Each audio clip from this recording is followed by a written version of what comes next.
With the week in the bag for training camp, we're going to talk about the players that have stood out the most over the first week of training camp for the Chicago Bears. We're also looking at Montez Sweat making his debut at the top 100 players in the NFL and why the tight ends are going to be a big part of the Chicago Bears offense. All that and more right after this. You are now tuned in to Chicago Bears Central, your number one place for all Chicago Bears news and content. What's going on, Bears fans? Welcome to another episode of Chicago Bears Central, your number one spot for everything Chicago Bears related. I'm the host here, Haize, but more importantly, you guys can follow the channel at Chi Bears Central on every social media platform we happen to be on.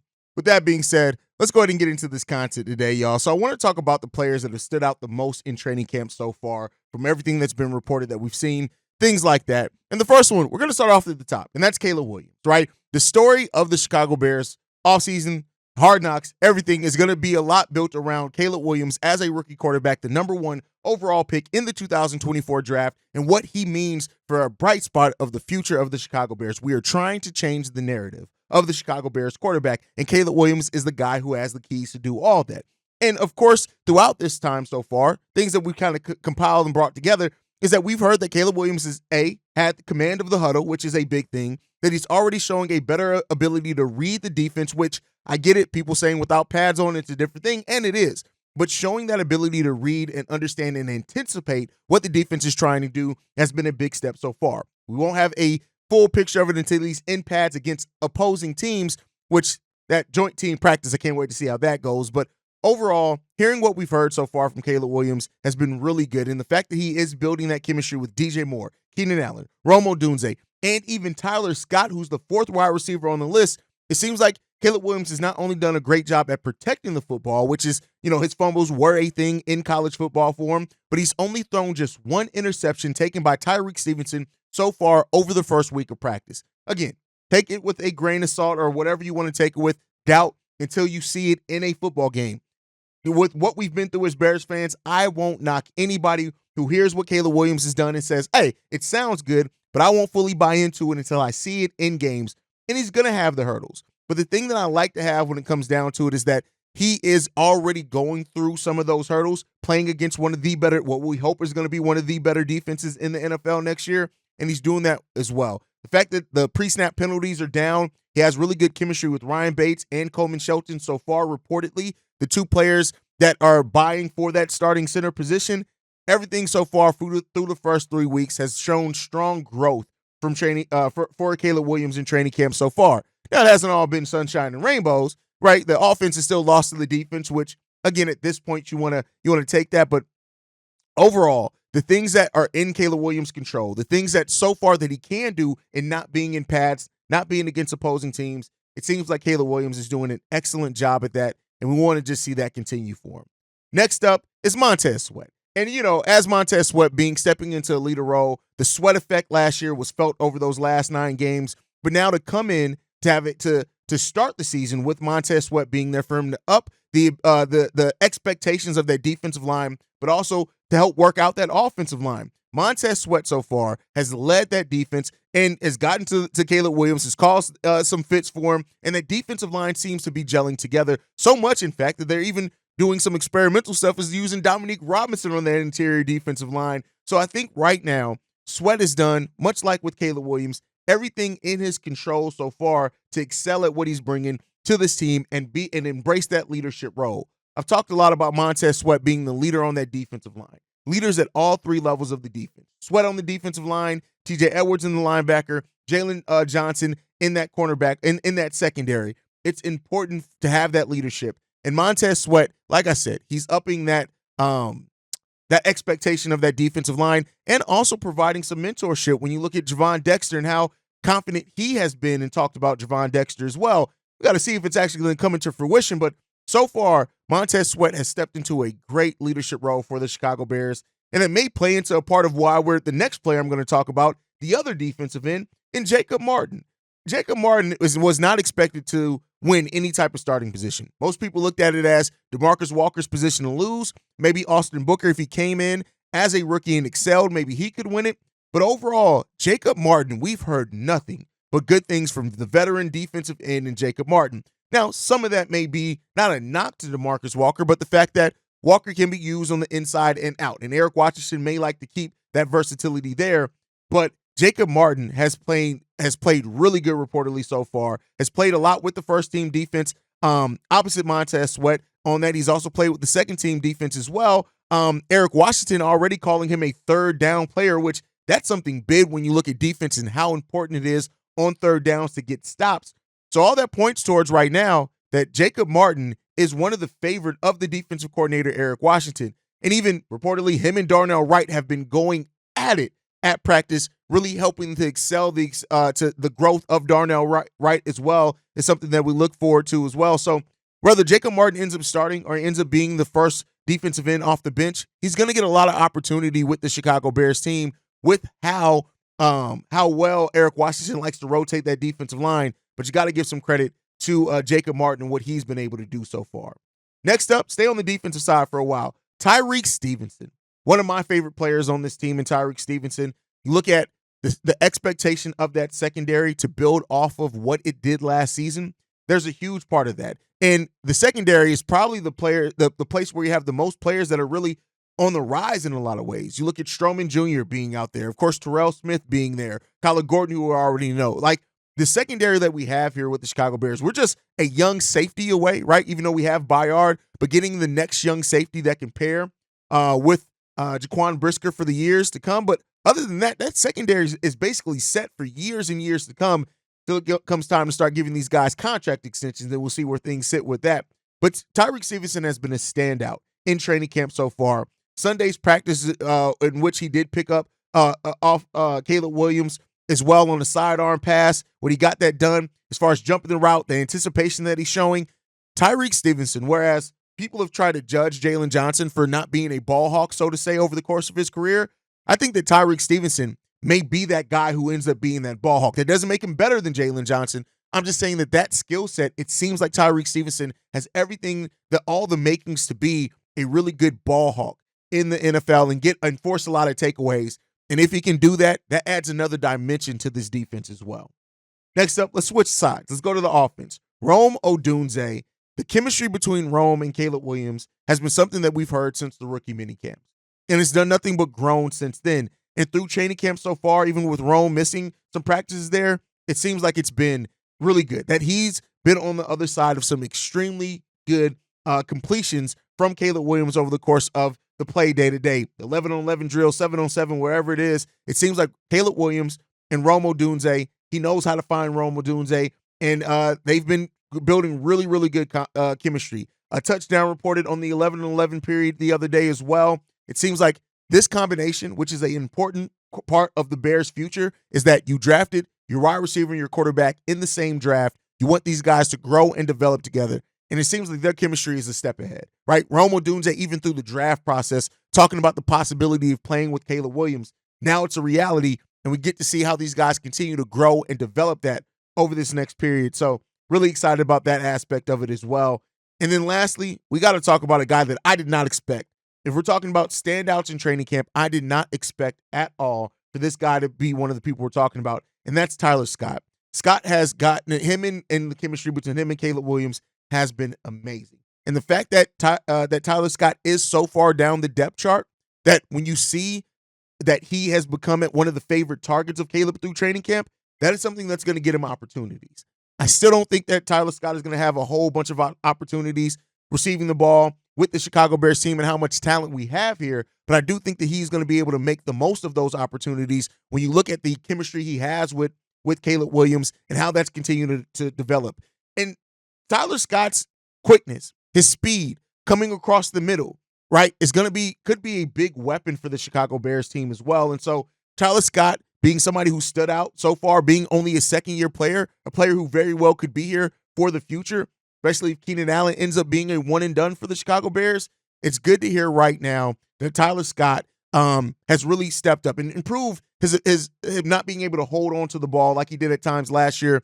The fact that he's improved on that, I think, is a huge thing as well. Tyler Scott is in a hugely loaded wide receiver core. And part of that receiving core also, to me, you got to count in the tight ends in that.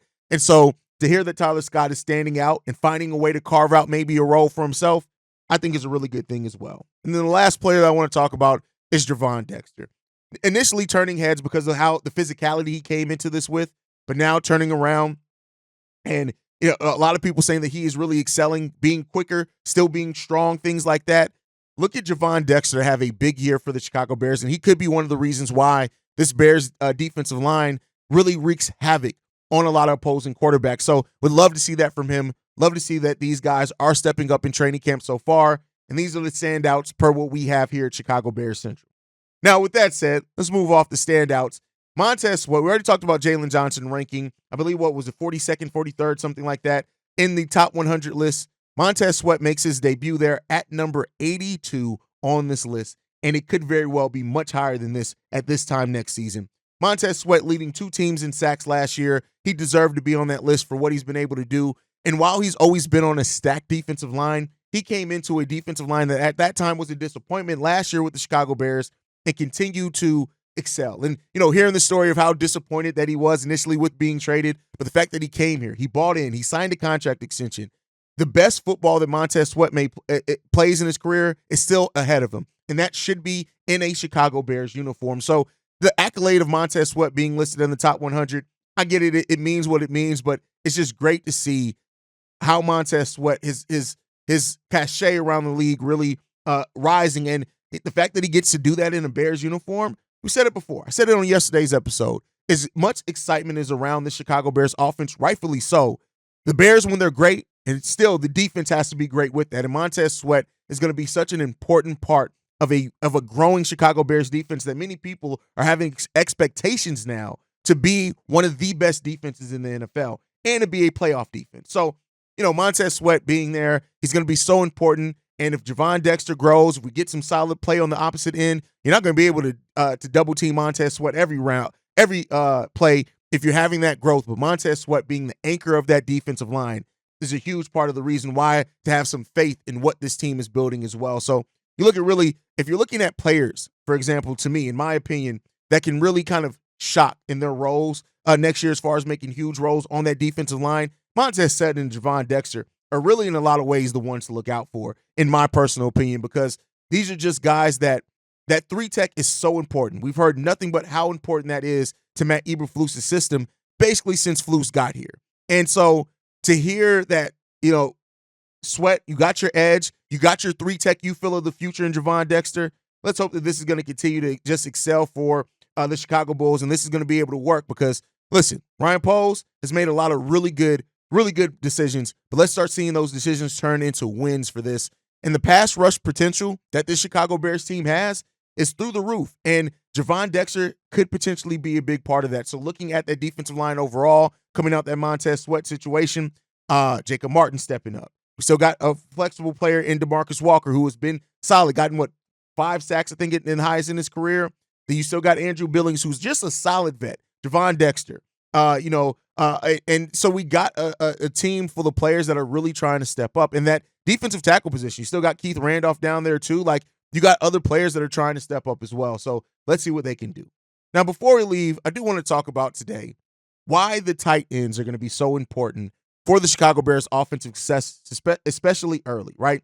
While you're building your chemistry for your offense, tight ends, having 2 tight ends in Gerald Everett and Cole Kmet, who are going to be able to be used basically as pseudo wide receivers in a lot of times, that it's hugely important to this team, not as well as their blocking, but also being used in the pass game. As Caleb Williams is building up more confidence to go downfield, and I mean, from what we hear, maybe that may not even be a confidence thing when it comes down to it, but you got versatile tight ends there in Gerald Everett and Cole Kmet. Cole Kmet coming off a career year for him as well. So when you look at how the storylines around the Chicago Bears and things like that, while the offense, the wide receivers are going to get a lot of talk, DeAndre Swift, everybody's going to be watching that. The tight ends may be that safety net for Caleb Williams in a lot of ways because they can be in the flats, things like that, right? Be checkdowns for Caleb Williams as well. Expect the tight end play for the Chicago Bears to be so good that it makes the game easier for Caleb Williams to start off at. And that's what you want. I'm not saying it makes the game easy for him, but it makes the game easier for him. The Cole Kmet's versatility and adding Gerald Everett to that, I know we hoped that Robert Tonyan was going to be a versatile piece for this Bears team as well last season. It didn't really do that, but the ability to put multiple tight ends out there with the wide receivers that we have as well, and DeAndre Swift and Roschon's ability out the backfield to catch passes as well, The tight ends are going to be, I think, in a Shane Waldron offense, a hugely important part because a lot of teams just aren't able to run multiple tight end sets in the way that it seems like the Chicago Bears are going to be able to run next year. Really, when you look at it, like, is anybody in the division running multiple tight end sets like the Chicago Bears are, right? You want to find your angle for anything in the NFL, right?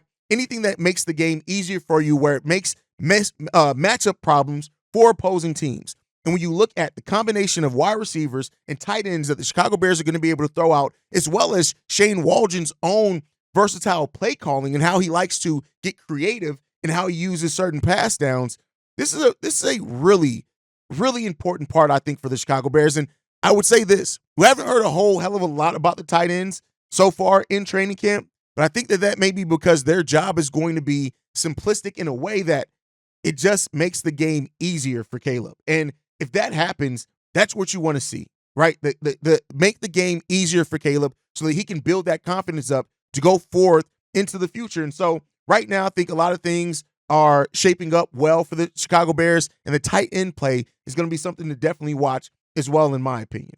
Now, in talking about training camp, we got to update this. This may be a weekly list as well. Tomorrow's the mailbag day, so I may not get into this, but looking still at cut candidates for the Chicago Bears, Larry Borum's still on that list. Right now, Larry Borum, what we've heard is that Matt Pryor has probably passed up Larry Borum, his ability to play guard and tackle, and Jake Curran as well. And these guys and how they played, Larry Borum seems to be on the odd man, the odd man out on that offensive line. And so I think right now, when you look at the players that have passed him up, even Kieran Amagaje, who can probably pass up Larry Borum this year, as well as being another player that can play multiple positions, Borum's being a cut candidate for the Chicago Bears, saving the team $3 million in cutting him, that seems to rise every day that goes by that he may not end up on the Chicago Bears roster long term. So as things look to get crowded and we have solid play and Nate Davis even practicing and playing well, don't overlook the fact that Larry Borum could very well be cut by the Chicago Bears. Now, the next player that I want to talk about is Velus Jones. When you hear players like Tyler Scott, when you hear Ian Willer as well are playing really well for the Chicago Bears, I think that the writing still is on the wall that Velus may not make this team. And so when you come down to it, Tyler Scott, entering year 2, has probably passed up Velus Jones. Well, let me say, he's passed up Velus Jones in that wide receiver room. You look at DeAndre Carter. He could also have passed up Velus Jones, is also a solid returner himself. I haven't heard very much. I think we heard something the first day or so about Velus. And I think right now we're seeing that the writing on the wall that Velus Jones could as well be cut by the Chicago Bears. Don't overlook that being the case of it. Again, I would not be surprised if that ends up happening. Ian Willer is going to be kind of the wild card in that. I think if Ian Willer is really ready to go and being used in that run game and being ready as a returner, I think Velus may be on his way out. And you guys can take that for what you will. I know not everybody's going to agree with that, but that is the way that I'm kind of reading those tea leaves. And that seems to be the way that things are shaping up as well right now, is that Velus is close to being on his way out. But, you know, with that, it also seems like Yannick Ngakoue, him coming back to the Chicago Bears, doesn't seem like it's probably going to be a likely thing either. Seems like the Bears feel pretty confident. Jacob Martin rising up, seems like they're feeling pretty confident about what they have on that edge position. And bringing back Yannick Ngakoue always really came down to how confident the Bears were in Walker, Jacob Martin, Austin Booker, and those players there, even though in Dominique Robinson, their abilities to either start or be depth pieces for the Chicago Bears, and how confident I think that they are in Javon Dexter to get pressure from that interior defensive line because of the system. Now, if it was in a different system, maybe what we have on the opposite edge wouldn't be enough and the Bears would be. But in Matt Eberflus's defensive system, the importance of bringing pressure from the middle, I think that if they feel the confidence in Javon Dexter that we're hearing, may make it to where you don't need to bring back Yannick Ngakoue, who I think has a meeting with the Carolina Panthers that's going down today as well. So seems like if the Bears are going to bring in a veteran edge, it may not be Yannick Ngakoue. But as always, let me know what you guys think on all that down below. Make sure you guys are following the show at Chi Bears Central. You can send us any feedback, questions, comments, concerns, ChicagoBearsCentral@gmail.com. Lastly, if you want to leave a text message and our voicemail for the mailbag, the number to do so, 773-270-2799. As well, I got another ask for you guys before we get out of here. If you're a YouTube watcher only, pull up the podcast on either Spotify or Apple Podcasts. I know you got one of them, and leave a review. Since you can't leave a review on YouTube, leave a review on there. If you're a podcast listener, go over to the YouTube, hit the subscribe button. We're trying to get to 16,000 subscribers before the start of the season, which we're on path to. I think we're about 400 away from that, if even that. Make sure you guys hit that subscribe button. But that's my time for today, guys. Like I like to end everything on Chi-Town up, but bear down. Love you guys. Peace, y'all. This has been a presentation of the Break Media.